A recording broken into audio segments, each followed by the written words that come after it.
இந்த பொங்கலுக்கு பலரும் வெளியாகும் என்று எதிர்பார்த்த இரண்டு மிக முக்கியமான திரைப்படங்கள்.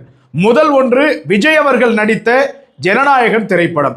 இரண்டாவது சிவகார்த்திகேயன் உட்பட பல மிக முக்கியமான நடிகர்கள் நடித்த பராசக்தி திரைப்படம். இந்த ரெண்டு படத்துக்கும் தான் போட்டி இருக்கும்.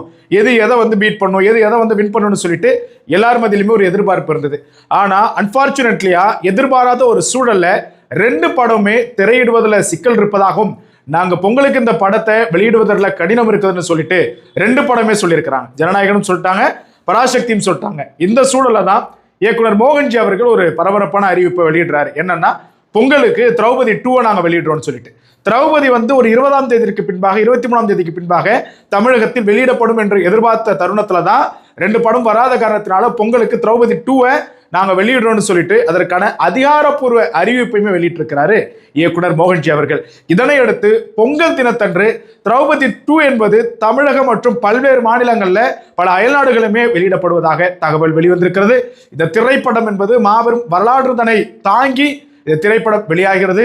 எனவே எப்போதும் சொல்ற விடயத்தை விட கூடுதலாக சொல்றோம். என்ன அப்படின்னாக்க, திரைப்படத்தினுடைய காட்சி அமைப்புகள், ஒளி அமைப்புகள், பாடல்கள், வசனங்கள் எல்லாமே ஒரு பல்வேறு முன்னணி படங்களுக்கு நிகராக இருக்கிறது. அதனையும் கடந்து சில படங்களுக்கு முன்னுதாரணமாகவும் இருக்கிறது. எனவே பொங்கலுக்கு இந்த திரைப்படத்தை அனைவரும் திரையரங்கத்தில் போய் பாருங்க. உங்களுடைய நண்பர்கள் மற்றும் உறவினர்கள்ட்டையுமே இதை சொல்லி இந்த படத்துக்கு அவங்களையுமே கூட்டு போங்க. இது திரௌபதியின் பொங்கல்.